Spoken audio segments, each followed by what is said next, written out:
ಮೂಲ ಆಚಾರ್ಯ ಪರಂಪರೆಯನ್ನ ಎಮ್ಮಯ ಹೃನ್ಮಂದಿರದಲ್ಲಿ ಸ್ಮರಿಸಿಕೊಂಡು ಪಂಚಕೇದಾರೇಶ್ವರರನ್ನ ಪ್ರಾರ್ಥನೆಗೈಯುತ್ತಾ ತಪೋಕ್ಷೇತ್ರ ಕಣ್ವಕುಪ್ಪೆ ಗವಿಮಠದ ಗುರು ಪರಂಪರೆಗೆ ಅನಂತಾನಂತ ದಂಡವತ್ ಪ್ರಣಾಮಗಳನ್ನ ಸಮರ್ಪಣೆ ಮಾಡುತ್ತಾ ಈ ಕ್ಷೇತ್ರದ ಆರಾಧ್ಯ ದೈವವನ್ನ ಸ್ಮರಿಸಿಕೊಳ್ಳುತ್ತಾ ಕಾರ್ತಿಕ ಮಾಸದ ಸುಸಂದರ್ಭದಲ್ಲಿ ಆಂಧ್ರ ಪ್ರದೇಶದ ಕಣೇಕಲ್ ಗ್ರಾಮದಲ್ಲಿ ಸಾಗಿಕೊಂಡು ಬಂದಂತ ಯಾವ ಶರಣ ಉಮಾದೇವಿ ಅಮ್ಮನವರ ಸತ್ಸಂಕಲ್ಪದಂತೆ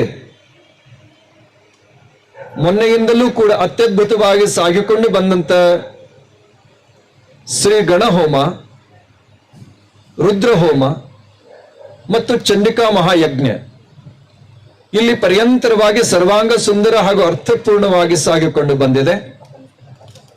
ಈ ಎಲ್ಲ ಕಾರ್ಯಕ್ರಮಗಳ ಪಾವನ ಸಾನ್ನಿಧ್ಯವನ್ನ ಕರುಣಿಸಿ ತಮ್ಮೆಲ್ಲರನ್ನು ಅನುಗ್ರಹಿಸಲಿರುವಂತ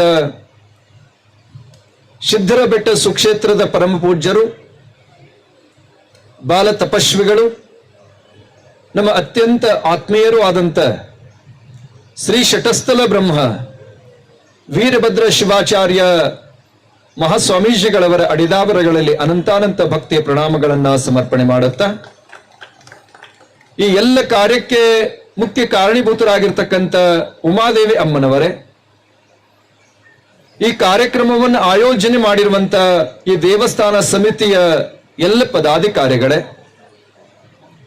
ಬಹಳ ಸುಂದರ ಹಾಗೂ ಅರ್ಥಪೂರ್ಣವಾಗಿ ವೈದಿಕ ಕಾರ್ಯವನ್ನ ನೆರವೇರಿಸಿಕೊಟ್ಟಂತ ಎಲ್ಲ ಪುರೋಹಿತ ವರ್ಗವೇ, ತನು ಮನ ಧನ ಸೇವೆಯನ್ನು ಸಲ್ಲಿಸಿದಂತ ಎಲ್ಲ ಪ್ರಕಾರ ಸೇವಾರ್ಥಿಗಳೇ, ಸುದ್ದಿ ಮಾಧ್ಯಮದ ಪ್ರತಿನಿಧಿಗಳವರೇ, ಸಮಯ ಬಹಳವಾಗಿದ್ದರೂ ಕೂಡ ಶ್ರದ್ಧೆ, ಭಕ್ತಿ, ನಿಷ್ಠೆ, ವಿಶ್ವಾಸಗಳಿಂದ ಪಾಲ್ಗೊಂಡು ದೇವಿಯ ಕೃಪಾಶೀರ್ವಾದಕ್ಕೆ ಕಾರಣೀಭೂತರಾಗಿರ್ತಕ್ಕಂಥ ಸಮಸ್ತ ಭಕ್ತ ಮುಮುಕ್ಷುಗಳೇ, ಸುಂದರವಾಗಿ ನಿರೂಪಣಾ ಕಾರ್ಯವನ್ನ ತಮಗೆ ಮಾಡಿಕೊಂಡು ಬಂದಂತ ಶಿವಯೋಗಿ ಸ್ವಾಮಿ ಕಂಬಾಳಿ ಮಠರವರೇ, ಮಾತೆಯರೇ, ಮುದ್ದು ಮಕ್ಕಳೇ,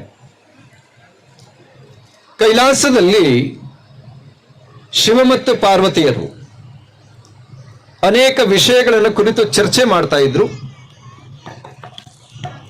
ಪಾರ್ವತಾದೇವಿ ತನ್ನ ಅನೇಕ ಜಿಜ್ಞಾಸೆಗಳನ್ನ ಪರಶಿವನೊಂದಿಗೆ ಚರ್ಚೆಯನ್ನು ಮಾಡ್ತಾ ಇದ್ಲು.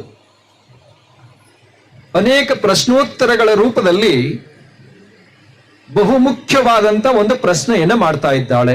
ಬಹಳ ಲಕ್ಷ್ಯಗೊಟ್ಟು ಕೇಳುವ ಮಾತು, ನೆನಪಲ್ಲಿ ಇಟ್ಕೊಳ್ಳುವಂಥದ್ದು, ಆಚರಿಸುವಂತ ಮಾತಿದು. ಪ್ರಶ್ನೆ ಕೇಳುತ್ತಾಳೆ. ಮನುಕುಲವನ್ನ ಕುರಿತು ಪಾರ್ವತಿ ಒಂದು ಪ್ರಶ್ನೆಯನ್ನ ಮಾಡ್ತಾ ಇದ್ದಾಳೆ ಪರಮಾತ್ಮನಲ್ಲಿ. ಸರ್ವಶ್ರೇಷ್ಠನಾಗಿರ್ತಕ್ಕಂಥ 14 ಲೋಕಗಳಿಗೆ ಒಡೆಯನಾಗಿರ್ತಕ್ಕಂಥ ಪರದೈವ ಪರಶಿವ ಪರಮಾತ್ಮನೇ, ಭಕ್ತರಲ್ಲಿ ಎಷ್ಟು ವಿಧ, ಭಕ್ತರಲ್ಲಿ ಎಷ್ಟು ಪ್ರಕಾರ, ಆ ಭಕ್ತರಲ್ಲಿ ನಿನಗೆ ಯಾರು ಪ್ರಿಯರು ಅಂತ ಪ್ರಶ್ನೆ ಮಾಡ್ತಾ ಇದ್ದಾಳೆ. ನಿಮ್ಗೆ ಅರ್ಥ ಆಗ್ತಾ ಇದೆಯಲ್ಲ? ಹಿಂದ್ಗಡೆ ಕೇಳಿಸ್ತಾ ಇದೆಯಾ? ಹಿಂದ್ಗಡೆ ಕೇಳುತ್ತಾ? ಪಾರ್ವತಿ ಕೇಳ್ತಾ ಇದ್ದಾಳೆ, ಭಕ್ತರಲ್ಲಿ ಎಷ್ಟು ಪ್ರಕಾರ, ಆ ಭಕ್ತರಲ್ಲಿ ನಿನಗೆ ಯಾರು ಪ್ರಿಯರು ಅಂತ ಕೇಳ್ತಾ ಇದ್ದಾಳೆ. ಅದಕ್ಕೆ ಪರಮಾತ್ಮ ಅನೇಕ ರೀತಿಯಲ್ಲಿ ಉಪದೇಶವನ್ನು ಕೊಡ್ತಾ ಹೇಳ್ತಾ ಇದ್ದಾನೆ, ಭಕ್ತರಲ್ಲಿ 4 ವಿಧ. ಎಷ್ಟು ವಿಧ? 4 ಪ್ರಕಾರ. ರಾಜಸಿ, ತಾಮಸಿ, ಸಾತ್ವಿಕ್ ಮತ್ತು ನಿರ್ಗುಣ. ನೆನ್ಪಿಡಬೇಕು, ನಾವು ಮಧ್ಯೆ ಮತ್ತೆ ಪ್ರಶ್ನೆ ಕೇಳುತ್ತೇವೆ. ರಾಜಸಿ ಗುಣ, ರಾಜಸಿ ಗುಣದ ಭಕ್ತನ ಸ್ವಭಾವ ಎಂತದ್ದು ಅಂದ್ರೆ ಹೇಳ್ತಾ ಇದ್ದಾನೆ ಪರಮಾತ್ಮ. ರಾಜಸಿ ಗುಣದ ಭಕ್ತ ಎಲ್ಲ ಮಂದಿರಗಳಿಗೆ ಹೋಗ್ತಾನೆ, ಧರ್ಮಕ್ಷೇತ್ರ, ಪುಣ್ಯಕ್ಷೇತ್ರ, ತೀರ್ಥಯಾತ್ರೆಯನ್ನ ಮಾಡ್ತಾನೆ, ಭಗವಂತನಲ್ಲಿ ಪೂಜೆ ಪುನಸ್ಕಾರ ವ್ರತವನ್ನು ಮಾಡ್ತಾನೆ. ಎಲ್ಲಿ ಹೋಗ್ಲಿ, ದೈವ ಸನ್ನಿಧಿಗೆ ಬರಲಿ, ಗುರು ಸಾನ್ನಿಧ್ಯಕ್ಕೆ ಬರಲಿ, ಯಾವಾಗ್ಲೂ ಬೇಡ್ತಾನೆ.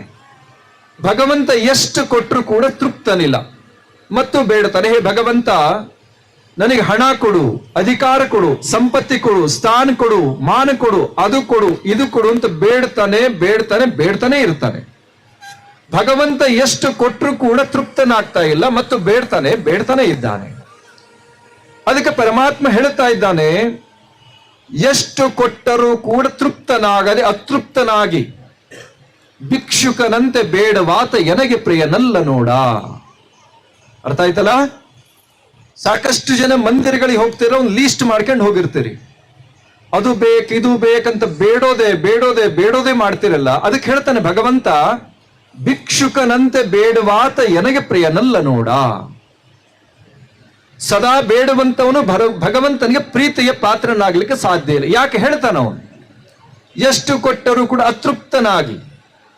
ಈ ಭಿಕ್ಷುಕನ ಯಾಕೆ ಹೋಲಿಕೆ ಮಾಡಿದ ಅಂತ ಕೇಳಿದ್ರೆ, ಒಬ್ಬ ಭಿಕ್ಷುಕನಿದ್ದ ಅಂತ ಕೇಳಿದ್ರೆ ಅವನಿಗೆ ನೀವು ಎಷ್ಟಾದ್ರೂ ಕೊಡ್ರಿ ಅತೃಪ್ತನೇ ಇರ್ತಾನ. ನೀವು 100 ರೂಪಾಯಿ ಕೊಡ್ರಿ, ಸಾವುಕಾರ ಇನ್ನೊಂದು 100 ಕೊಟ್ರೆ ಚಲೋ ಇತ್ತು ಅಂತಾನ. ನೀವು 1000 ಕೊಡ್ರಿ, ಇನ್ನೊಂದು 1000 ಕೊಟ್ರೆ ಚಲೋ ಇತ್ತು ಅಂತಾನ. 1,00,000 ಕೊಡ್ರಿ, ಮತ್ತಷ್ಟು ಬೇಕಂತಾನೆ. ಅಂದ್ರೆ ಎಷ್ಟು ಕೊಟ್ಟರೂ ಕೂಡ ಅತೃಪ್ತ ರೀತಿಯಲ್ಲಿ ಭಿಕ್ಷೆಯನ್ನು ಬೇಡವಾತ. ಅಂದ್ರೆ ಅಂತಹ ರಾಜಸಿ ಸ್ವಭಾವದ ಭಕ್ತ ನನಗೆ ಪ್ರಿಯನಲ್ಲ ನೋಡ ಅಂತ ಹೇಳ್ತಾ ಇದ್ದಾನೆ. ಇನ್ನು ಎರಡನೆಯದು, ಮೊದಲನೇದು ಯಾವುದು? ರಾಜಸಿ. ನೆನ್ಪಿಡ್ರಿ ಇದನ್ನ, ಇಲ್ಲೇ ಮರಿಬೇಡ್ರಿ. ಇನ್ನು ಎರಡನೆಯದು ತಾಮಸ ಗುಣ. ತಾಮಸ ಗುಣ, ಆ ಭಕ್ತನ ಸ್ವಭಾವ ಎಂತದ್ದು ಅಂತ ಕೇಳಿದ್ರೆ ತಾಮಸ ಗುಣ. ಅವನು ಕೂಡ ಮಂದಿರಕ್ಕೆ ಹೋಗ್ತಾನೆ, ಪೂಜೆ ಮಾಡ್ತಾನೆ, ವ್ರತ ಮಾಡ್ತಾನೆ, ದಾನ ಮಾಡ್ತಾನೆ, ಧರ್ಮ ಮಾಡ್ತಾನೆ, ಎಲ್ಲವನ್ನೂ ಮಾಡ್ತಾನೆ. ಆದ್ರೆ ಯಾವಾಗ್ಲೂ ಕೂಡ ದುಃಖದಿಂದನೇ ಇರ್ತಾನ. ದುಃಖ ತುಂಬಿರುತ್ತೆ ಅವನಿಗೆ. ಅವನಿಗೆ ದುಃಖ ಯಾವ್ದ್ರಿಂದ ಇರುತ್ತೆ? ಅವನಿಗೆ ಹಣ ಇಲ್ಲ ಅಂತ ದುಃಖ ಇಲ್ಲ, ಅವನಿಗೆ ಮನೆ ಇಲ್ಲ ಅಂತ ದುಃಖ ಇಲ್ಲ, ಅವನಿಗೆ ಜಮೀನಿಲ್ಲ ಅಂತ ದುಃಖ ಇಲ್ಲ, ಮನೆಯಲ್ಲಿ ದವಸ ಧಾನ್ಯಗಳಿಲ್ಲ ಅಂತ ದುಃಖ ಇಲ್ಲ, ಅವನ ಮನೆಯಲ್ಲಿ ಮಕ್ಕಳು ಪರಿವಾರ ಇಲ್ಲ ಅಂತ ದುಃಖ ಇಲ್ಲ. ಎಲ್ಲದೂ ಇದೆ, ಆದ್ರೂ ದುಃಖ ಇದೆ ಅವನಿಗೆ. ಯಾಕೆ ದುಃಖ? ಅನ್ಯರ ಸುಖವನ್ನ ಕಂಡು ದುಃಖಿತನಾಗ್ತಾನೆ. ಬೇರೆಯವ್ರ ಸುಖ ನೋಡಿದ್ರೆ ದುಃಖ ಶುರುವಾಗತ್ತೆ ಅವನಿಗೆ. ಯಾವ್ದೋ ಗೃಹ ಪ್ರವೇಶಕ್ಕೆ ಹೋದ ಅಂತ ಹೇಳಿದ್ರೆ ದೊಡ್ಡ ಬಂಗ್ಲೆ ನೋಡ್ತಾನ, ಅದನ್ನು ಮನೆ ಒಳಗೆ ಹೋಗಲ್ಲ ಅವನು, ಹೊರಗ ನಿಂತು ವಿಚಾರ ಮಾಡ್ತಾನೆ. ಸಣ್ಣ ಗುಡಿಸ್ಲಿತ್ತು ಇಂಥ ದೊಡ್ಡ ಬಂಗ್ಲೆ ಕಟ್ಸ್ಯಾನಂದ್ರ ಆ ದುಡ್ಡು ಎಲ್ಲಿ ಸಿಕ್ತೋ ಏನೋ, ಎಲ್ಲಿ ಲಾಟ್ರಿ ಹೊಡಿತೋ ಏನೋ, ಎಲ್ಲಿ ಕಳ್ಳತನ ಮಾಡಿದ್ನೋ ಏನೋ, ಇದೇ ಚಿಂತೆ ಮಾಡಿ ಊಟ ಸಹಿತ ಮಾಡಲ್ಲ ನಾವು. ಕೆಲವರು ಮದುವೆ ಗೃಹ ಪ್ರವೇಶಕ್ಕೆ ಹೋದ್ರೆ ಕೆಲವರು ಹೇಳ್ತಿರ್ತಾರೆ ನಮಗೆ, ಮದುವೆ ಗೃಹ ಪ್ರವೇಶಕ್ಕೆ ಹೋದ್ರೆ BP ಶುಗರ್ ಜಾಸ್ತಿ ಆಟೋಮೆಟಿಕ್ಲಿ ಆಗತ್ತೆ. ಯಾಕಾಗತ್ತೆ? ಊಟ ಮಾಡಿ ಶುಗರ್ ಜಾಸ್ತಿ ಆಗಲ್ಲ. ನೀವಂತೀರಿ ಅಲ್ಲೆಲ್ಲ ಜಿಲೇಬಿ, ಮೈಸೂರು ಪಾಕು, ಅದು ಇದು ಊಟ ಮಾಡಿ ಶುಗರ್ ಜಾಸ್ತಿ. ಅದಕ್ಕಲ್ಲ. ಹೆಣ್ಮಕ್ಳು ಏನ್ ಮಾಡ್ತಾರೆ? ಫಸ್ಟ್ ಹೆಣ್ಮಕ್ಳು ಸೀರೆನ ನೋಡ್ತೀರಿ ನೀವು. ಅವ್ರು ಯಾವ ಸೀರೆ ಹುಟ್ಟಾರ? ರೇಷ್ಮೆ ಸೀರೆ ಹುಟ್ಟಾರ ಎಂತ, ಅದನ್ನೇ ನೋಡ್ತೀರಿ ಫಸ್ಟ್. ಆಮೇಲೆ ಒಡವೆ ನೋಡ್ತೀರಿ, ಯಾವ ನೆಕ್ಲೆಸ್ ಹಾಕ್ಯಾರ, ಯಾವ ಬಳೆ ಹಾಕ್ಯಾರ. ಹೌದಲ್ಲೋ? ನೀವು ಪ್ರಾಮಾಣಿಕ ಒಪ್ಪಿಗೆರಿ ಅಷ್ಟೇ. ಅದೇನ್ ಮಾಡ್ತೀರಿ? ಅಲ್ಲಿಂದ ಕೈ ಉಜ್ಜಂತಾನೆ ಬರ್ತೀರಿ ಮನೆಯವರಿಗೆ. ಮನೆ ಗಂಡು ಮಕ್ಳು ಊಟಕ್ಕೆ ಕುಂದಿರ್ಬೇಕು, ಅವಾಗ ಶುರು ಆಗ್ಲೇ. ಊಟಕ್ಕೆ ನೀಡ್ತಿರ್ತೀರಿ, ಮತ್ತೆ ಶುರು ಮಾಡ್ತೀರಿ. ಏನಂತೀರಿ? ನಮ್ಮ ಹಣೆ ಬಾರಿ ಇಷ್ಟೇ, ದುಡು ಸಾಯೋದಾತ್. ಅವ್ರು 12 ಮಂದಿ ನೋಡಿದ್ರಲ್ಲ, ಒರಿಜಿನಲ್ ಡೂಪ್ಲಿಕೇಟ್ ವಿಚಾರಣೆ ಮಾಡಿಲ್ಲ. ಶುರು ಏನ್ ಚಾಲು ಮಾಡ್ತೀರಿ? ಊಟಕ್ಕೆ ಕೂರಿಸಿ ಶುರು ಮಾಡಿರ್ತೀರಿ. ಹಾಗೆ ಭಗವಂತ ಹೇಳ್ತಾ ಇದ್ದಾನೆ, ಅತೃಪ್ತನಾಗಿರ್ತಕ್ಕಂಥವನು. ಅಂದ್ರೆ ಅನ್ಯರ ಸುಖವನ್ನ ನೋಡಿ. ಬೇರೆಯವ್ರು ಚಲೋ ಇದ್ರೆ ಅವನಿಗೆ ಆಗಿ ಬರಲ್ಲ, ಬೇರೆಯವರು ಚಲೋ ಮನೆ ಕಟ್ಸಿದ್ರೆ ಆಗಲ್ಲ, ಬೇರೆಯವರು ದೊಡ್ಡ ಪ್ರಮಾಣ ಮದುವೆ ಮಾಡಿದ್ರೆ ಆಗಲ್ಲ, ಬೇರೆಯವರು ಹೊಲದಲ್ಲಿ ಚಲೋ ಬೆಳೆ ಬಂತು ಅಂದ್ರೆ ಆಗಲ್ಲ. ಅನ್ಯರ ಸುಖವನ್ನ ನೋಡಿ. ಆ ಪಕ್ಕದ ಮನೆ ಮಕ್ಕಳು ಒಳ್ಳೆ ಪರ್ಸೆಂಟೇಜ್ 99 ಬಂತಂದ್ರೆ ಚಿಂತೆ ಶುರುವ ಇವನಿಗೆ. ಅಂದ್ರೆ ಅನ್ಯರ ಸುಖವನ್ನ ಕಂಡು ದುಃಖವನ್ನು ಪಡುವಾತ ಎನಗೆ ಪ್ರಿಯನಲ್ಲ ನೋಡ. ಅಂದ್ರೆ ತಾಮಸ ಗುಣ ಸ್ವಭಾವದ ಭಕ್ತ. ಅರ್ಥ ಆಗ್ತದಲ್ಲ? ಇನ್ನು ಮೂರನೇ ಎದ್ದು ಯಾವುದು ಅಂತ ಕೇಳಿದ್ರೆ ಸಾತ್ವಿಕ. ಮೊದಲನೇದು ಯಾವುದು? ರಾಜಸಿ. ಬಹಳ ಜಾಣ್ರದ್ರ ನೆನ್ಪಿಟ್ಟಿರಿ. ಎರಡನೇದು ತಾಮಸ, ಮೂರನೇದು ಸಾತ್ವಿಕ. ಸಾತ್ವಿಕ ಗುಣದ ಭಕ್ತನ ಸ್ವಭಾವ ಎಂತದ್ದು ಅಂತ ಕೇಳಿದ್ರೆ ಅವನು ಏನು ಮಾಡ್ತಾನೆ ಅಂತ ಕೇಳಿದ್ರೆ ಭಗವಂತನ ಸಾನ್ನಿಧ್ಯಕ್ಕೆ ಹೋಗಿ ಪೂಜೆ ಪುನಸ್ಕಾರ ವ್ರತವನ್ನು ಎಲ್ಲವನ್ನು ಮಾಡ್ತಾನೆ. ಅವನು ಭಗವಂತನಲ್ಲಿ ಬೇಡ್ತಾನೆ. ಏನು ಬೇಡ್ತಾನೆ ಅವನು? ಹೇ ಪರಮಾತ್ಮ, ಹೇ ಜಗನ್ಮಾತೆ ಚಂಡಿಕಾ ಮಾತೆ, ನಿನ್ನ ಕರುಣೆಯಿಂದ ನನಗೆ ಎಲ್ಲ ಪ್ರಕಾರ ಸುಖ ಸೌಭಾಗ್ಯ ಶಾಂತಿ ನೆಮ್ಮದಿ ಎಲ್ಲವನ್ನು ಕೊಟ್ಟಿದ್ದೀಯಾ. ಇದೇ ಪ್ರಕಾರ ಸತತವಾಗಿ ನನ್ನ ಮನೆಯಲ್ಲಿ ಎಲ್ಲ ಪ್ರಕಾರ ಸುಖ ಸೌಭಾಗ್ಯಗಳು ಇರುವಂತೆ ಆಶೀರ್ವದಿಸುವಂತ ಬೇಡ್ತಾನೆ. ಇದು ಕೂಡ ತಪ್ಪೇ ಅಂತಾನೆ ಪರಮಾತ್ಮ. ಇದು ಲಕ್ಷ್ಯ ಕೊಟ್ಟು ಕೇಳ್ರಿ ನೀವು. ಅವ್ ಹೇಳ್ತಾನೆ ಪರಮಾತ್ಮ, ಸದಾ ಸುಖವನ್ನೇ ಬಯಸುವಾತ ಎನಗೆ ಪ್ರಿಯನಲ್ಲ ನೋಡ. ನಿಮಗೆ ಆಶ್ಚರ್ಯ, ಮತ್ತೆ ಏನು ಬೇಡ್ಬೇಕು ನಾವು? ಅವ್ ಹೇಳ್ತಾನೆ, ಸದಾ ಸುಖವನ್ನೇ ಬಯಸುವಾತ ಎನಗೆ ಪ್ರಿಯನಲ್ಲ ನೋಡ. ಸದಾ ನನಗೆ ಸುಖ ಬೇಕು, ಸಂಪತ್ತಿ ಹಾಗೆ ಇರಬೇಕು ಅಂದ್ರೆ ಅವನು ನನಗೆ ಪ್ರಿಯ ಅಲ್ಲ. ಯಾಕಂದ್ರ ಸುಖ ಪಶ್ಚಾತ್ ದುಃಖ, ದುಃಖ ಪಶ್ಚಾತ್ ಸುಖ. ಇದು ಕಾಣ ಮನುಜ. ಇವತ್ತು ಬಹಳ ಸುಖ ಇದೆ ನನಗೆ ಅಂತ ಕೇಳಿದ್ರೆ ಮುಂದೆ ದುಃಖ ಬರಲಿದೆ. ಇವತ್ತು ಬಹಳ ದುಃಖ ಇದೆ ಅಂದ್ರೆ ಮುಂದೆ ಸುಖ ಬರಲಿದೆ. ಸುಖ ಮತ್ತು ದುಃಖ ಒಂದು ರಥದ 2 ಚಕ್ರಗಳಂತೆ, ಹಗಲು ರಾತ್ರಿಗಳಿದ್ದಂತೆ, ಒಂದು ನಾಣ್ಯದ 2 ಮುಖಗಳಿದ್ದಂತೆ. ಹಾಗಾಗಿ ಸುಖ ಮತ್ತು ದುಃಖವನ್ನು ಸಮಾನವಾಗಿ ಸ್ವೀಕರಿಸುವಾತನೇ ಎನಗೆ ಪ್ರಿಯ ನೋಡ. ಮಹಾಭಾರತದಲ್ಲಿ ಒಂದು ಘಟನೆ ಬರ್ತದೆ. ಕುರುಕ್ಷೇತ್ರ ಯುದ್ಧ ಮುಗಿತು, ಧರ್ಮರಾಯನಿಗೆ ರಾಜ್ಯ ಪಟ್ಟಾಭಿಷೇಕ ಕಾರ್ಯ ಆಯಿತು. ಎಲ್ಲ ಕಾರ್ಯವನ್ನ ನಿರ್ವಹಣೆ ಮಾಡ್ಲಿಕ್ಕೆ ಆಶೀರ್ವಾದ ಮಾಡಿ ಶ್ರೀಕೃಷ್ಣ ಪರಮಾತ್ಮ ಅಲ್ಲಿಂದ ಹೊರಟ. ಅವಾಗ ಕುಂತಿಗೆ ಕೇಳಿದ, ಏನು ಕೇಳಿದ ಅಂತ ಕೇಳಿದ, ನಾನು ನೀನು ಹೋಗ್ತಾ ಇದ್ದೇನೆ, ತುಂಬಾ ದಿನಗಳಾಯ್ತು ಇಲ್ಲಿಗೆ ಬಂದು, ದ್ವಾರಕೆಗೆ ಹೋಗ್ಬೇಕಾದಂತ ಅನಿವಾರ್ಯತೆ ಇದೆ ಅಂತ ಕೇಳಿದ. ಅವಾಗ ಕುಂತಿ ಕೇಳಿದ್ಲು, ಭಗವಂತ ಎಲ್ಲವನ್ನು ಕೊಟ್ಟಿದೆಯಾ, ನಾನು ಒಂದು ಕೇಳ್ತೇನೆ, ನೀ ಕೊಡ್ಬೇಕು ಅಂತ ಕೇಳಿಲ್ಲಕ್ಕೆ. ಅವ್ ಹೇಳಿದ, ಎಲ್ಲ ಇದೆಯಲ್ಲ, ಮತ್ತೇನು ಬೇಕು? ಇಲ್ಲ, ನೀ ಕೊಡುತ್ತೇನೆ ಅನ್ನೋದಾದ್ರೆ ನಾನು ನಿನ್ನ ಕೇಳುತ್ತೇನೆ, ನೀ ಕೊಡೋದಾದ್ರೆ ನಾನು ನಿನ್ನ ಬೇಡ್ತೇನೆ ಅಂತ ವಚನ ಕೊಡು ಅಂತ ಕೇಳಿಲ್ಲಕ್ಕೆ. ಆಯ್ತು, ನಾ ಕೊಡುತ್ತೇನೆ ಅಂತ ವಚನ ಕೊಟ್ಟ. ಅವಾಗ ಕುಂತಿ ಕೇಳಿಲ್ಲ, ಏನು ಕೇಳಿರ್ಬೋದು? ಹಾಗೆ ಕಲ್ಪನೆ ಮಾಡ್ಕೋರಿ, ಏನು ಕೇಳಿರ್ಬೋದು? ಸಾಮ್ರಾಜ್ಯ ಕೇಳಲಿಲ್ಲ, ಸಂಪತ್ತಿ ಕೇಳಲಿಲ್ಲ, ಅಧಿಕಾರವನ್ನ ಕೇಳಲಿಲ್ಲ, ಆರೋಗ್ಯವನ್ನು ಕೇಳಿಲ್ಲ. ಏನು ಕೇಳಿಲ್ಲಕ್ಕೆ? ಹೇ ಪರಮಾತ್ಮ, ಸದಾ ಸದಾ ಸದಾ ನನಗೆ ದುಃಖವನ್ನೇ ಕೊಟ್ಟು ನನ್ನ ಉದ್ಧಾರ ಮಾಡು ಅಂತ ಹೇಳಿಲ್ಲಕ್ಕೆ. ಏನ್ ಕೇಳಿದ್ಲು? ಸದಾ ದುಃಖವನ್ನೇ ಕೊಡು ಅಂತ ಕೇಳಿಲ್ಲ. ಆಶ್ಚರ್ಯ ಆಯ್ತು ಅವನಿಗೆ. ಏನ್ ಹೀಗೆ ಕೇಳ್ತಾ ಇದೆ, ನೀನು ತಿಳಿತಾ ಇದೆಯೋ ಇಲ್ಲೋ ಅಂತ ಹೇಳಿದವ. ನೀನು ಬಾಲ್ಯದಲ್ಲಿರುವಾಗ ದುರ್ವಾಸ ಮಹರ್ಷಿಗಳು ಸೇವೆ ಮಾಡುವಾಗ 14 ವರ್ಷ ಸೇವೆ ಮಾಡ್ತಾಳೆ. ಬಾಲ್ಯದಲ್ಲಿರುವಾಗ ಹಗಲು ರಾತ್ರಿಗಳನ್ನೇ ದುರ್ವಾಸ ಮಹರ್ಷಿಗಳು ಸೇವೆ ಮಾಡ್ತಾಳೆ. ಆನಂತರ ಪಾಂಡುರಾಜನ ಮದುವೆ ಆಯಿತು. ಮದುವೆ ಆಗಿದ್ರೂ ಕೂಡ ಯಾವ ಸುಖವನ್ನು ಪಡಲಿಲ್ಲ. ಯಾವ ಕಾಡಿನಲ್ಲಿ ಯಾವ ದೇವತೆಗಳ ಅನುಗ್ರಹದಿಂದ ಸಂತಾನ ಪ್ರಾಪ್ತಿ ಆಗತ್ತೆ, ಆ ಮಕ್ಕಳ ರಕ್ಷಣೆ ಮಾಡ್ಲಿಕ್ಕಾಗಿ ಹಗಲು ರಾತ್ರಿ ಕಷ್ಟಪಡ್ತಾಳೆ. ಆನಂತರ ಭೀಷ್ಮಾಚಾರ್ಯರು ಹೋಗಿ ಕುಂತಿ ದೇವಿಯ ಪಾಂಡವರನ್ನ ಕರ್ಕೊಂಡು ಬರ್ತಾರೆ. ಅಲ್ಲಿ ಯಾವ ಕೌರವರ ಸಂತತಿಯಿಂದ ಪ್ರತಿದಿನ ಪ್ರತಿಕ್ಷಣ ದುಃಖವನ್ನು ಪಡ್ತಾಳೆ. ಅರಗಿನ ಮನೆಯಲ್ಲಿ ಸುಟ್ಟು ಹಾಕುವಂತ ಪ್ರಸಂಗ ಬರುತ್ತೆ, ಅದನ್ನು ಅನುಭವಿಸ್ತಾಳೆ. ಆನಂತರ 12 ವರ್ಷಗಳ ಕಾಲ ವನವಾಸ ಮತ್ತು 2 ವರ್ಷ ಅಜ್ಞಾತವಾಸವನ್ನು ಅನುಭವಿಸ್ತಾಳೆ. ಎಲ್ಲ ಕಷ್ಟವನ್ನ ಪಟ್ಟು ಪಾಂಡವರ ಸಂತತಿಯನ್ನು ಕಳ್ಕೋತಾಳೆ. ಇಡೀ ಇಷ್ಟೆಲ್ಲ ಜೀವನ ಪರ್ಯಂತರ ದುಃಖವನ್ನು ಅನುಭವಿಸಿದ ನೀನು ಮತ್ತಿನ್ನು ದುಃಖವನ್ನೇ ಬೇಡ್ತಾ ಇದ್ದೀಯಲ್ಲ, ಇದು ಸರಿನಾ ಅಂತ ಕೇಳಿದವ. ಅರ್ಥ ಆಗ್ತದೆ ನಿಮಗೆ? ಅವ್ ಕೇಳಿದ, ಇದು ಸರಿನಾ, ಇದು ಬೇಕಾ ಅಂತ ಕೇಳಿದ. ಅವಾಗ ಕೇಳಿದ್, ಎಂಥ ಮಾತು, ಲಕ್ಷ್ಯ ಕೊಟ್ಟು ಕೇಳಿದ್ರೆ ನೆನ್ಪಿಟ್ರಿ ಎಲ್ಲರೂ. ನೀವು ಸ್ವಲ್ಪ ಕಷ್ಟ ಬಂತು, ದೇವ್ರು ಬೈಯಕ್ ಶುರು ಮಾಡೇ ಬಿಡ್ತೀರಿ. ಆಗ್ಲೇ ನಾವು ಹೋದ್ವಿ, ಹಣಕಾಯಿ ಮಾಡಿಸಿದ್ವಿ, ಅಭಿಷೇಕ ಮಾಡಿಸಿದ್ವಿ, ಪೂಜಾ ಮಾಡಿಸಿದ್ವಿ, ಕುಂಕುಮಾರ್ಚನೆ ಮಾಡಿಸಿದ್ವಿ, ಅಮ್ಮನವ್ರು ಭೇಟಿ ಮಾಡಿದ್ವಿ, ಎಲ್ಲ ಆಯ್ತು. ಇಷ್ಟೆಲ್ಲ ಪೂಜೆ ಮಾಡಿದ್ರು ಸುಖನೇ ಕೊಡುವಲ್ಲ ದೇವರು ನಮಗೆ. ಬೈಯಕ ಶುರು ಮಾಡ್ತಾರೆ. ಯಾಕೆ ಹೇಳ್ತಾಳೆ, ಸದಾ ದುಃಖವನ್ನೇ ಕೊಡು. ಯಾಕೆ ಕೊಡ್ಬೇಕು ಅಂತ ಕೇಳಿದವ. ಹೇಳ್ತಾಳಕ್ಕೆ, ನನಗೆ ಯಾವಾಗ ದುಃಖ ಐತಲ್ಲ, ನನಗೆ ಯಾವಾಗ ಸಂಕಟ ಬಂದಿದೆಯಲ್ಲ, ಸಮಸ್ಯೆ ಯಾವಾಗ ನನ್ನ ಜೊತೆಗಿದೆಯಲ್ಲ, ಅವಾಗ ನೀ ನನ್ನ ಜೊತೆಗಿದ್ದೀಯ, ನೀನು ನನ್ನ ಜೊತೆಗಿದ್ದೀಯ. ಭಗವಂತ ಜೊತೆಗೆ ಇರುವಂತ ಕ್ಷಣ ಅದು ಎಲ್ಲವನ್ನು ಕೂಡ ಮರೀಲಿಕ್ಕೆ ಕಾರಣವಾಗತ್ತೆ. ನೀನು ಇಲ್ಲದೆ ಇರುವಂತ ಬದುಕು ಅದು ವ್ಯರ್ಥವಾಗತ್ತೆ. ಅದಕ್ಕಾಗಿ ನೀನು ಇರುವಂತ ಜೀವನ ಅದು ಸಾರ್ಥಕ ಬದುಕು. ಅದಕ್ಕಾಗಿ ನನಗೆ ಕಷ್ಟ ಬಂದಾಗ ನನ್ನ ಜೊತೆಗೆ ನೀನಿದ್ದೀಯ, ನೀನು ಇರದೇ ಇರುವಂತ ಬದುಕು ನನಗೆ ವ್ಯರ್ಥವಾಗತ್ತೆ. ಅದಕ್ಕಾಗಿ ಸತತವಾಗಿ ನನಗೆ ದುಃಖವನ್ನೇ ಕೊಡು ಅಂತ ಬೇಡ್ಲಿ. ಯಾರು ಬೇಡಿದ್ರು? ಕುಂತಿ. ಯಾರಿಗೆ? ಶ್ರೀಕೃಷ್ಣ ಪರಮಾತ್ಮನನ್ನು. ಅವಾಗ ಅವನು ಹೇಳಿದ, ಜಗತ್ತಿನಲ್ಲಿ ನಿನ್ನ ಹೆಸರು ಚಿರಾಯುವಾಗಿ ಉಳಿಯುತ್ತೆ, ಶಾಶ್ವತವಾಗಿ. ಸೂರ್ಯ ಚಂದ್ರರು ಇರುವ ತನಕ ನಿನ್ನ ಹೆಸರು ಕೀರ್ತಿ ಉಳಿಯುತ್ತೆ ಅಂತಕ್ಕಂಥ ಆಶೀರ್ವಾದವನ್ನ ಮಾಡಿದ ಅನ್ನುವಂತ ಮಾತು. ಅದಕ್ಕೆ ಹೇಳ್ತಾರೆ, ಪರಮಾತ್ಮ ಹೇಳಿದ, ಸದಾ ಸುಖವನ್ನ ಬಯಸುವಾತ ಎನಗೆ ಪ್ರಿಯನಲ್ಲ ನೋಡ. ದುಃಖ ಮತ್ತು ಅದಕ್ಕೆ ಹೇಳ್ತಾರೆ, ಬರುತ್ತಾ ಹೋಗುತ್ತಾ ಇರುವವರು ಇಬ್ಬರು ನೋಡ. ಬರ್ತಾ ಹೋಗ್ತಾ ಇರುವಂತವ್ರು ಇಬ್ಬರವರು ಅತಿಥಿಗಳಂತೆ. ಸುಖ ಮತ್ತು ದುಃಖ ಈಗೆಲ್ಲ ಹಳೆ ಯಜಮಾನರು ಬಹಳ ಜನ ಇಲ್ಲಿ ಕೂತೀರಿ, ಹಿರಿಯರು ಕೂತೀರಿ. ನೀವು ಜಗತ್ತಿನಲ್ಲಿ ಇವರು ಸದಾ ಸುಖವಾಗಿ ಇದ್ರು, ಸದಾ ಆರೋಗ್ಯವಾಗಿ ಇದ್ದಾರೆ, ಸದಾ ಇವರು ಎಲ್ಲ ಪ್ರಕಾರ ಸೌಭಾಗ್ಯ ಸಂಪತ್ತಿ ಇವ್ರ ಜೊತೆಗಿದೆ ಅನ್ನೋರು ಯಾರನ್ನಾದ್ರೂ ನೋಡಿದ್ದೀರಿ? ಆರೋಗ್ಯ ಇವತ್ತು ಚಲೋ ಇದ್ರೆ ನಾಳೆ ಆರೋಗ್ಯ ಕೆಟ್ಟು ಹೋಗುತ್ತೆ. ಇವತ್ತು ಸಂಪತ್ತಿ ಇದ್ರೆ ನಾಳೆ ಸಂಪತ್ತಿಹೀನನಾಗ್ತಾ ಇದ್ದಾನೆ. ಇವತ್ತು ಅಧಿಕಾರ ಇದ್ರೆ ನಾಳೆ ಅಧಿಕಾರದಿಂದ ವಂಚಿತನಾಗ್ತಾ ಇದ್ದಾನೆ.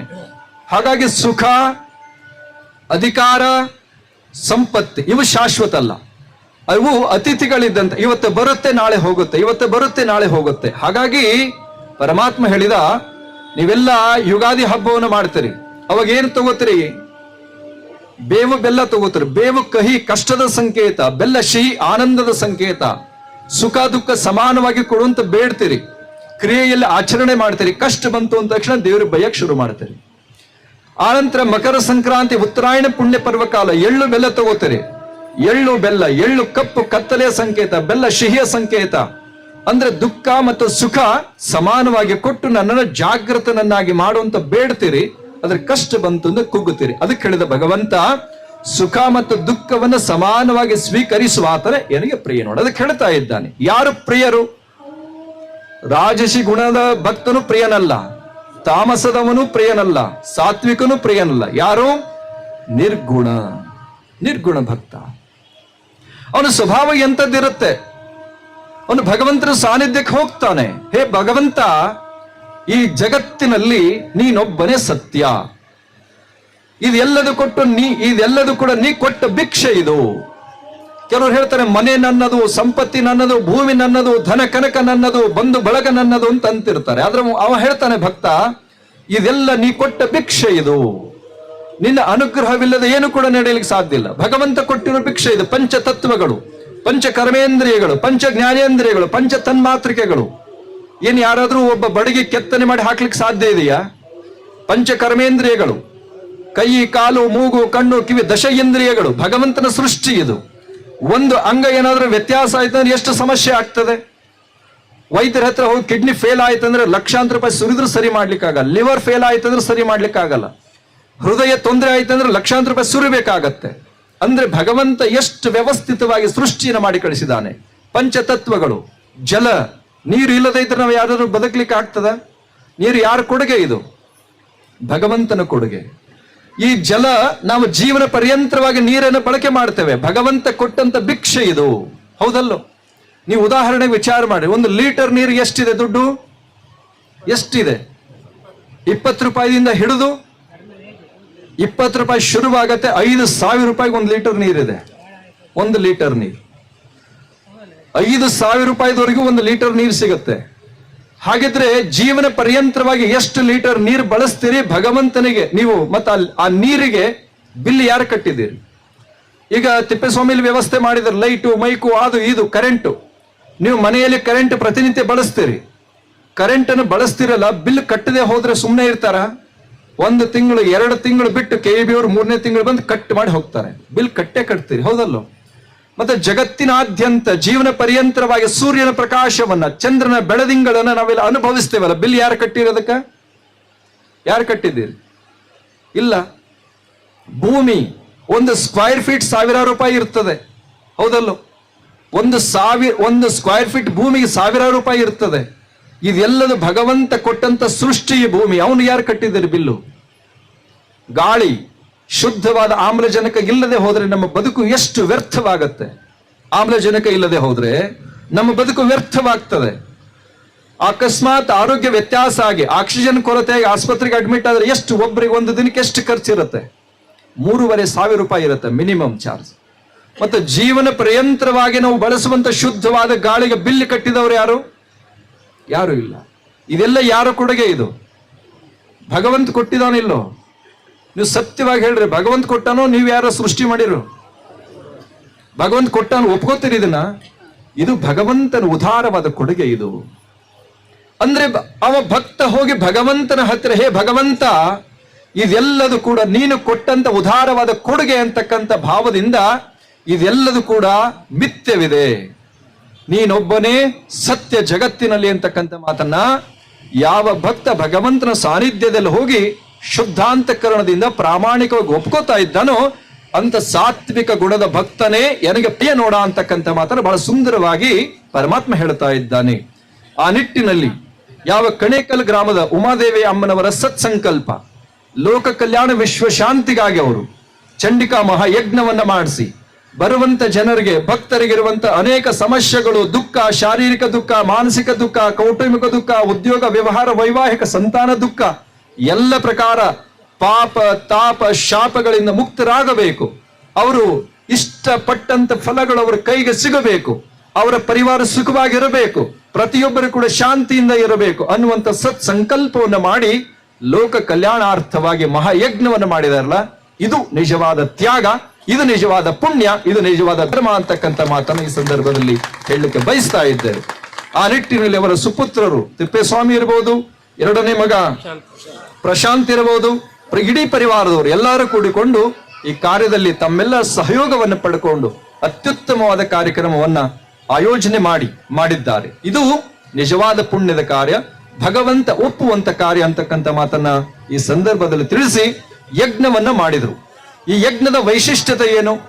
ಕೆಲವ್ರಿಗಿರುತ್ತೆ, ಈ ಯಜ್ಞವನ್ನ ಮಾಡೋದ್ರಿಂದ ಏನಾದ್ರೂ ಆ ಪುಣ್ಯ ಸಿಗುತ್ತಾ, ಆ ಮಂತ್ರದಲ್ಲಿ ಶಕ್ತಿ ಇದೆಯಾ ಅನ್ನುವಂತ ಒಂದು ಪ್ರಶ್ನೆ ಬರ್ತದೆ. ಅದಕ್ಕೆ ಸಣ್ಣ ಘಟನೆ ನಿಮಗೆ ಹೇಳುತ್ತೆ, ಒಂದು 2 ನಿಮಿಷದಲ್ಲಿ.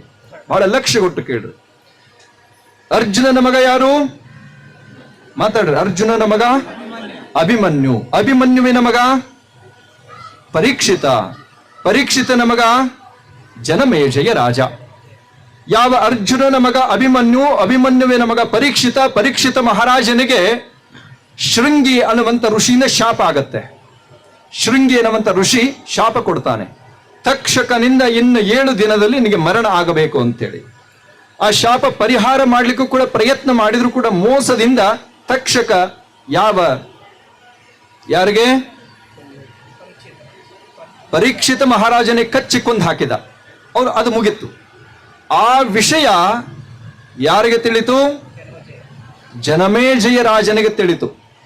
ಒಬ್ಬ ಋಷಿ ಬಂದು ಹೇಳಿದ. ಋಷಿ ಬಂದು ಈ ಪ್ರಕಾರವಾಗಿ ಮೋಸದಿಂದ ನಿನ್ನ ತಂದೆಯನ್ನು ಕೊಂದಿರ್ತಕ್ಕಂಥ ತಕ್ಷಕನನ್ನು ಕೊಲ್ಲದೆ ಇದ್ರೆ ನೀನು ಬದುಕಿನೂ ಕೂಡ ವ್ಯರ್ಥ ಅಂತ ಹೇಳಿ ಅವನಿಗೆ ಪ್ರೇರಣೆ ಮಾಡಿದ. ಅವಾಗ ಒಂದು ಮಹಾಯಜ್ಞವನ್ನ ತಯಾರು ಮಾಡಿದ, ಸರ್ಪ ಯಜ್ಞವನ್ನ ತಯಾರು ಮಾಡಿದ. ಆ ಯಜ್ಞದಲ್ಲಿ ದೊಡ್ಡ ಪ್ರಮಾಣ ಯಜ್ಞವನ್ನ ಮಾಡ್ಲಿಕ್ಕೆ ಶುರು ಮಾಡಿದ. ಅಲ್ಲಿ ಅನೇಕ ಜನ ಋಷಿಮುನಿಗಳು ಕೂಡಿದ್ರು. ಯಜ್ಞ ಪ್ರಾರಂಭ ಆಯಿತು, ಯಜ್ಞ ನಡೀತಾ ಇತ್ತು. ಆವಾಗ ಈಗ 9 ನವನಾಗಗಳ ಜಾತಿ ಇರುತ್ತೆ. ಅನಂತಂ ವಾಸುಕಿಂ ಶೇಷಂ ಪದ್ಮನಾಭಂಚ ಕಂಬಲಂ ಶಂಖಪಾಲಂ ಧೃತರಾಷ್ಟ್ರಂ ತಕ್ಷಕಂ ಕಾಲಿಯಂ ತಥಾ. ಅಂದ್ರೆ 9 ಜಾತಿಯ ಸರ್ಪಗಳಿದ್ದಾವೆ. ಒಂದೊಂದು ಜಾತಿಯ ಸರ್ಪಗಳ ಹೆಸರು ಹೇಳ್ತಾ ಇದ್ರು ಋಷಿಗಳು. ಅಲ್ಲಿ ಪುರೋಹಿತರು ಹೇಳ್ತಾ ಇದ್ರು. ಏನ್ ಹೇಳ್ತಾ ಇದ್ರು? ಅನಂತಾಯ, ಪರಿವಾರ ಸಮೇತ ಅನಂತ ಮಕ್ಕಳು, ಮೊಮ್ಮಕ್ಕಳು, ಮರಿ ಮೊಮ್ಮಕ್ಕಳು, ಕಿರಿ ಮೊಮ್ಮಕ್ಕಳು, ಗಿರಿ ಮೊಮ್ಮಕ್ಕಳು ಎಲ್ಲವೂ ಕೂಡ ಬಂದು ಯಜ್ಞ ಕುಂಡದಲ್ಲಿ ಬೀಳಬೇಕು ಅಂತ ಆವಾಹನೆ ಮಾಡ್ತಾ ಇದ್ರು. ಅವ್ರು ಹೇಳಿದ ತಕ್ಷಣ ಕೋಟಿ ಕೋಟಿ ಸಂಖ್ಯೆಯಲ್ಲಿ ಸರ್ಪಗಳು ಬಿದ್ದು ಸಾವನ್ನಪ್ತಾ ಇದ್ವು. ಆ ಯಜ್ಞದಲ್ಲಿ ಅಷ್ಟು ಶಕ್ತಿ ಇತ್ತು, ಆ ಮಂತ್ರದಲ್ಲಿ ಅಷ್ಟು ಶಕ್ತಿ ಇತ್ತು. ಆಮೇಲೆ ಏನಾಯ್ತು? ತಕ್ಷಕ ಕೊನೆಗೆ ತಕ್ಷಕನಿಂದ ಮೃತ್ಯು ಆಗಿತ್ತು. ಯಾರ್ದು? ಪರೀಕ್ಷಿತ ಮಹಾರಾಜನದು ಮೃತ್ಯು ಆಗಿತ್ತು. ಅವಾಗ ತಕ್ಷಕನನ್ನ ಕರೆಯುವಂತ ಪ್ರಸಂಗ ಬರುತ್ತೆ ಅಂತ ಹೇಳಿ ತಕ್ಷಕ ಸರ್ಪ ಏನು ಮಾಡಿದ ಅಂತ ಕೇಳಿದ್ರೆ, ಸೀದಾ ಸ್ವರ್ಗಲೋಕಕ್ಕೆ ಹೋದ. ಇಂದ್ರದೇವನನ್ನ ಬೇಡಿದ, ನನ್ನ ಉಳಿಸಿಕೊಡು, ನನ್ನ ಪ್ರಾಣ ಉಳಿಸು, ಇಲ್ಲದೆ ಹೋದ್ರೆ ನನಗೆ ಮೃತ್ಯು ಆಗತ್ತೆ ಅಂತ ಹೇಳಿ. ಅವಾಗ ಇಂದ್ರದೇವ ಹೇಳಿದ, ಬಹಳ ಲಕ್ಷ್ಯ ಕೊಟ್ಟು ಕೇಳಿದಾನ. ಇಂದ್ರದೇವ ಹೇಳಿದ, ಮಂತ್ರ ಶಕ್ತಿ ಏನಿದ್ರು ಭೂಲೋಕದಲ್ಲಿ, ಸ್ವರ್ಗಲೋಕಕ್ಕೆ ಅದೇನು ಮಾಡ್ಲಿಕ್ಕೆ ಸಾಧ್ಯ ಇಲ್ಲ, ಈ ಸ್ವರ್ಗಕ್ಕೆ ಬಂದೆಲ್ಲ ಅದು ಮುಗಿತು ಬಿಡು ಅಂತ ಹೇಳಿದ. ಅವಾಗ ಬಹಳ ಸಮಾಧಾನವಾಗಿ ತಕ್ಷಕ ಕೂತ. ಅವಾಗ ಏನ್ ಮಾಡಿದ ಅಂತ ಕೇಳಿದ್ರೆ, ತಕ್ಷಕನ ಆ ಸ್ವಾಹಾಕಾರವನ್ನ ಅಲ್ಲಿರುವಂತ ಪುರೋಹಿತ ಕೊಟ್ಟ. ಅವಾಗೇನಾಯ್ತು ಅಂದ್ರೆ ತಕ್ಷಕ ಅಲ್ಲಾಡ್ಲಿಕ್ಕೆ ಶುರು ಮಾಡಿದ. ಪೂರ ಸ್ವರ್ಗಲೋಕ ಅಲ್ಲಾಡ್ಲಿಕ್ಕೆ ಶುರುವಾಯಿತು.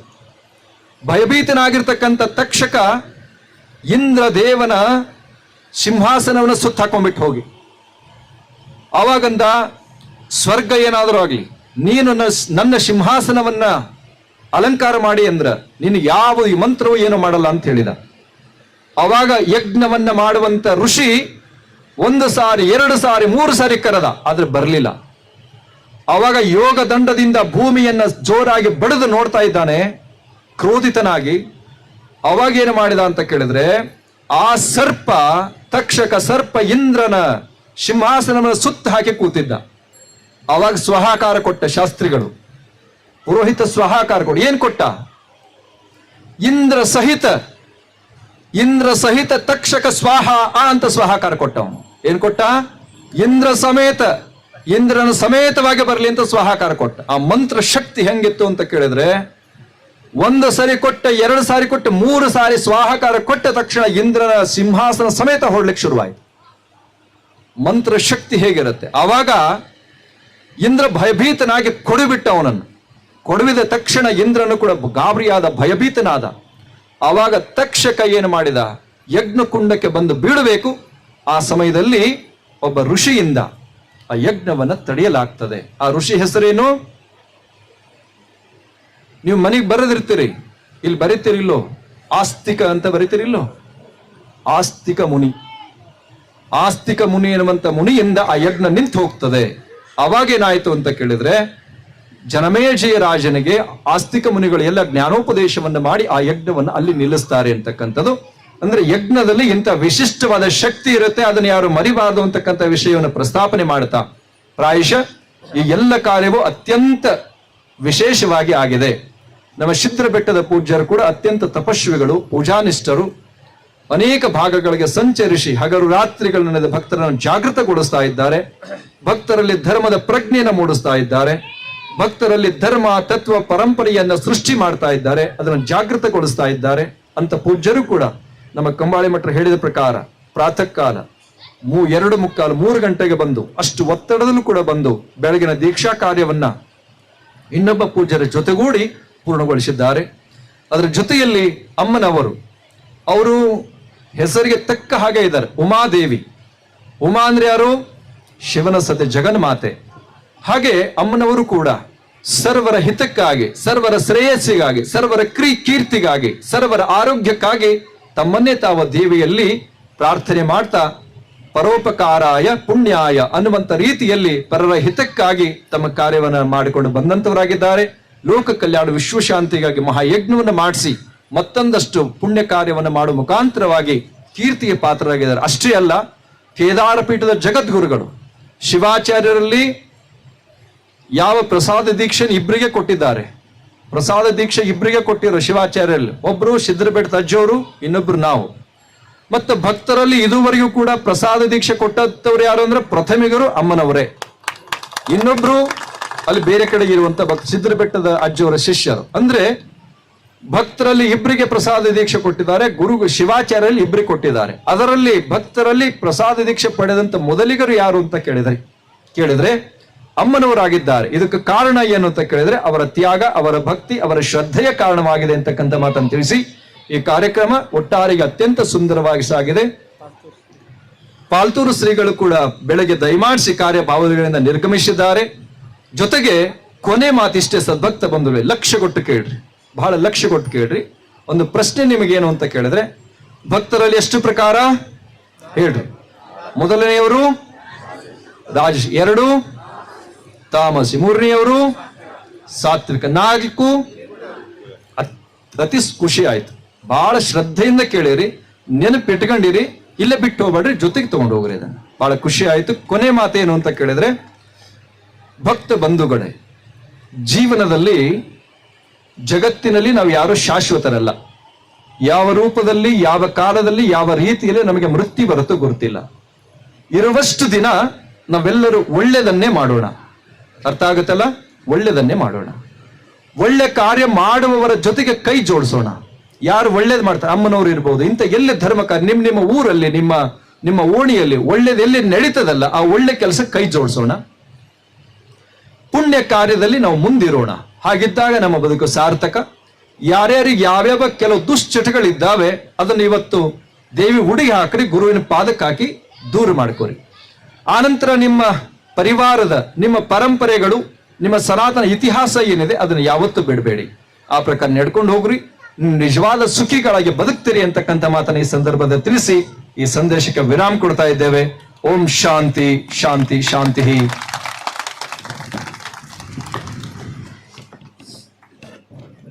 ನಮ್ಮೆಲ್ಲರಿಗೂ ಸಣ್ಣ ಮಕ್ಕಳಿಗೆ ಕುಂದಿರ್ಸ್ಕೊಂಡು ಹೆಂಗೆ ಕೆಲವು ತಿಳುವಳಿಕೆಗಳನ್ನು ಹೇಳ್ತಾರಲ್ಲ, ಹಾಗೆ ಇವತ್ತು ನಮ್ಮ ತಪೋಕ್ಷೇತ್ರ ಕಣ್ಮಕುಪ್ಪಿ ಗವಿಮಠದ ಶ್ರೀಗಳ ಆಶೀರ್ವಚನ ಹೆಂಗಿತ್ತು ಅಂತಂದ್ರೆ, ನಮ್ಮೆಲ್ಲರನ್ನ ತಾಯಿ ತಾನು ಕುಂದಿಸ್ಕೊಂಡು ಕೈ ತುತ್ತಾಕಿ ಊಟ ಮಾಡ್ತಾ ಹೆಂಗೆ ಅವರ ಬದುಕನ್ನು ಕಟ್ತಾರೋ ಅಂತ ಉಪದೇಶವನ್ನು ದಯಪಾಲಿಸಿದರೆ ಅವರಿಗೆ ನಿಮ್ಮೆಲ್ಲರ ಪರವಾಗಿ ಮತ್ತೊಮ್ಮೆ ಭಕ್ತಿಯ ಸಾಷ್ಟಾಂಗ ನಮಸ್ಕಾರಗಳನ್ನು